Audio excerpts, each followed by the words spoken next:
Quando eu voltei pra Orlando, passou uma semana, eu conheci um menino, um homem. O primo do menino que tinha terminado comigo.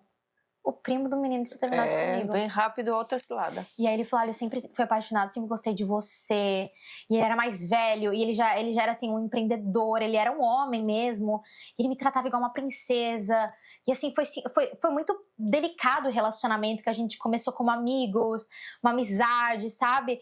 E ali eu tava começando a caminhar nas coisas da igreja, mas ainda não muito, não tava ainda ministrando, nem nada. Ainda tava em vício, com bulimia e tudo, ainda não? Eu tava saindo desse vício, já tava perdendo, sabe? A minha cura mesmo, cura mesmo. Eu posso dizer que eu já não tava mais com vício de fumar, já não tava mais fumando igual louca. Eu não tava mais sofrendo com bulimia. Eu tinha um distúrbio alimentar aqui e ali, mas aquela bulimia pesada não. Até mesmo porque eu tive que ser curada da bulimia, porque eu quase perdi minha voz. Você não fez tratamento nenhum? Você nunca fez tratamento com médico? Tratamento nenhum. E eu fumei por 2 anos seguidos.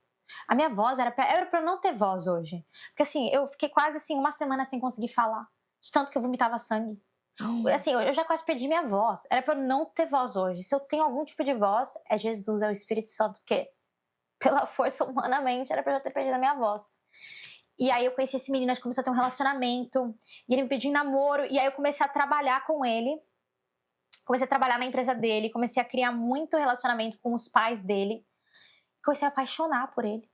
Comecei a falar, meu Deus, é meu marido. É meu marido, é meu marido. E assim, né, ele não era cristão, ele era católico. Então tinha aquela coisa, né, eu tentava trazer ele pra igreja, ele não queria ir pra igreja. E assim, mesmo eu já ter tido aquele encontro com Deus, ainda não era algo pessoal, um relacionamento que eu tinha, sabe? Ainda não tava lendo a Bíblia. Eu tava assim, só ia pra igreja, louvava, tipo, não no altar, mas assim, louvava, ia com os meus pais, tava entendendo mais. E aí já tava com um relacionamento com ele, e aí a gente tava falando em casar. Os meus pais falavam, filha, esse homem ele vai ter que se converter se ele quiser ser seu marido. E você tava namorando o namoro do mundo já. Namoro do mundo, totalmente. Eu já tava como casada. Como casada. Porque na minha cabeça, eu falava normal, assim, mesmo sabendo que era errado, eu falava assim, eu vou me casar com ele. Então, e quando me casar, Deus vai me perdoar. Era esse minha mentalidade. Tipo, eu tenho a minha ideia é essa, não é que eu tô só... E a gente já tava vendo casa, porque ele tinha uma empresa de construção, ele já tava querendo construir nossa casa. E ele me tratava assim, Karina, igual uma princesa. Abria a porta do carro, ele me trazia flores, ele me levava pros melhores restaurantes. Ele me tratava tão bem, tão bem. Eu achava assim, como que eu vou amar um homem desse jeito? Ele começou a virar um ídolo na minha vida. Eu comecei a deixar de querer ficar com os meus pais pra ficar com ele. Eu perdi a vontade de ir pra igreja porque eu só queria estar com ele.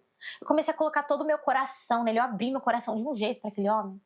E aí, eu lembro que foi no final de 2019. Eu fui pro Brasil. Porque a gente precisava renovar o visto. Acho que foi o Brasil renovar o visto. E aí, né, eu ainda me vestia vulgar, não tão vulgar igual antigamente, mas ainda gostava, sabe, de mostrar o corpo ali, treinava, gostava de mostrar. E eu lembro que a gente foi pra igreja da Apóstola, e lá eu caí no chão, no louvor, tava tocando um louvor tão lindo. Gente, qual que era o louvor? Era aquele louvor, quero ir mais fundo, leva-me mais perto. E aquele louvor cantando. E aí, naquela hora, assim, tudo apagou, eu caí no chão. E quando eu levantei, era uma outra pessoa. Era uma outra pessoa. Eu levantei, cheia do Espírito Santo. Não tava falando línguas, mas eu tava cheia. Eu senti que eu tava cheia. E aí, eu olhei pras minhas roupas e eu falei, meu Deus, tô suja. Eu tô suja. Eu joguei todas as minhas roupas no lixo, todas as roupas de balada. Eu falei, eu não quero mais. Eu vou ter que falar agora com ele, que se ele quiser casar comigo, ele vai ter que virar um homem de Deus, ele vai ter que se converter, ele vai ter que parar de sair em festa, ele vai ter que parar de beber. Assim, tudo. Eu voltei achando que o homem, que eu ia fazer um jejum. Eu falei, eu vou voltar, vou fazer um jejum. Ele vai se converter, a gente vai virar uma dupla que vai amar Jesus. Sabe? Assim, foi aquela paixão. Você tinha certeza que ia converter ele? Certeza, porque quando eu senti a presença de Deus naquele lugar, né, aquela coisa que já pisou no Santo dos Santos, não tem nada que se compara à presença de Deus. Então, assim, literalmente, quando eu levantei, eu falei, meu Deus, essa presença que me enche, essa presença que preenche o meu coração. E aí eu falei, nossa, eu vou voltar a fazer um jejum. Eu voltei, Karina. Ele não entendeu nada, porque eu voltei, eu era outra pessoa. Comecei a falar de Deus com ele, aí eu comecei a ministrar na igreja local. Comecei a servir no louvor, o tanto que eu amava aquilo. Mas sem pensar, tipo, um dia eu vou fazer isso como um ministério, como uma carreira. Eu só amava fazer aquilo, que era o jeito que eu amava, tipo, louvar a Deus, sabe? E aí eu voltei pra ele, escrevi uma carta. Eu falei, olha, se você quiser casar comigo, você vai ter que parar de beber. A gente não vai mais poder ter um relacionamento do mundo. Você não conversou, você pôs tudo... Não, eu escrevi tudo escrito. Eu falei, a gente não vai mais poder beijar, não vai poder fazer nada. Não vai mais poder beber, isso e aquilo. E aí, eu falei assim, vem aqui em casa que eu preciso ler um negócio pra você. E ele viu que eu tava estranha, porque eu já não tava mais falando tanto com ele, porque eu só tava indo na igreja. Essa menina pro Brasil só ia pra igreja todo dia. Todo dia eu tava na igreja da apóstola, e ela orando por mim, e ela me cobrindo em oração. E lá aquele manto todo, eu falei, meu Deus do céu, é isso, minha vida é isso. Então eu voltei cheia. E aí aquele menino lá entra lá em casa, né? Que é uma louca essa menina.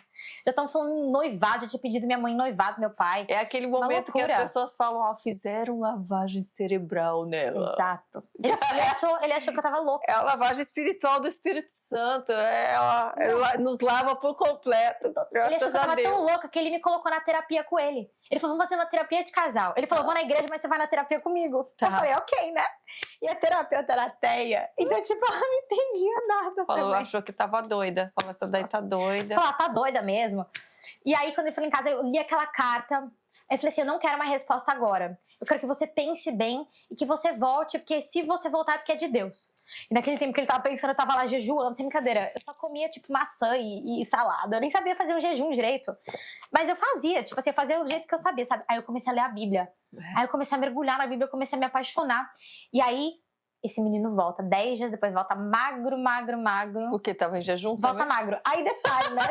Não, eu acho que ele ficou sem comer, tipo, de tão triste. E aí, nesse tempo que eu tava sozinha, meus pais me deram um cachorro. Que é o Cookie. E daí você tava feliz da vida. O Cookie é o fruto de um relacionamento que não deu certo, de pais, de avós, de mãe solteira que foi criado pelos avós. Por isso que o Cookie ele é doidinho. Ele é um Pomeranian doidinho, ele não para quieto. Aí eu falo que é por causa disso, entendeu? Que ele não foi criado do jeito certo. Eu tenho 2 pomerâneas que são bem quietinhos, são amorzinhos. O Cookie é pra virada. Total da virada. E aí, quando ele me voltou cheio de presente pro Cookie. Com caminha, com tudo. Ele não gostava de cachorro, mas ele voltou com tudo.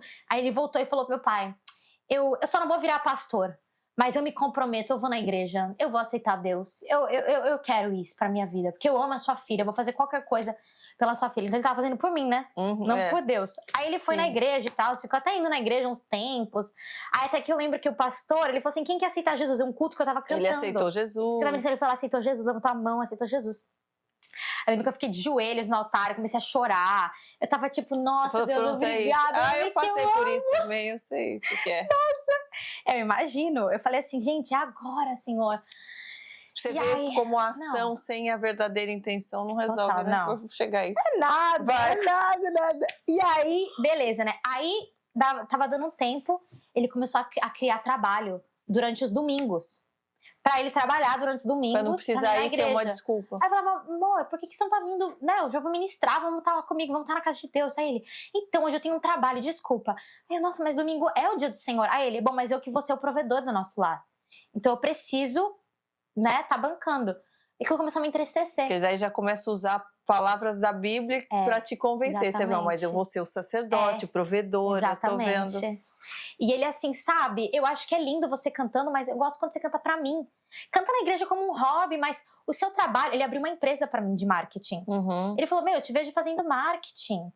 Ele abriu empresa, pegou funcionários do Brasil pra cuidarem da empresa e me colocou pra cuidar da empresa. Então eu não tinha mais tanto tempo nem pra estar ministrando tanto.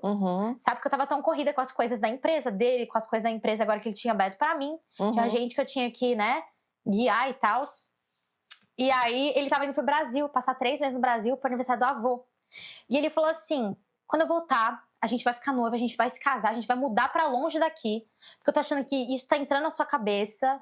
E aí ele foi me buscar em casa um dia antes dele ir pro Brasil. Ele falou assim, olha, ele tá me levando pro restaurante. Ele falou assim, olha, eu te amo de um jeito que eu dou a minha vida por você. Ele falou assim, eu dou minha vida por você. Eu vou te tratar que nem uma rainha, você nunca vai passar uma necessidade. Você vai ser tratada igual uma princesa. Mas a única coisa que eu te peço é que você me ame mais do que você ama o seu Deus. Porque eu vou ser o seu marido. Como que eu vou conseguir viver a minha vida sabendo que a minha esposa ama mais um Deus que ela não vê do que um marido que tá na frente dela, dando a vida por ela? Naquela hora, eu já vi quem tava falando comigo. Nossa. Eu falei assim, eu nunca vou... Então você não é meu marido. Eu falei assim, então você não é meu marido. Porque eu nunca vou amar mais do que o meu Deus. Me deixa em casa. A gente nem foi comer, ele me deixou em casa, chorando, falando, não, me desculpa, não é isso. Enfim, terminei o relacionamento. E eu lembro que ele me deixou em casa. Ele foi embora, né? Ele foi pro Brasil no outro dia, passou 3 meses. Eu lembro que quando eu cheguei em casa, Karina, eu só chorava. Eu falava assim, Deus, eu amo tanto esse homem. Por quê? Eu falava assim, eu amo tanto esse homem, Deus, mas aqui tá meu Isaac. Aqui tá meu Isaac. Eu te escolho, Deus.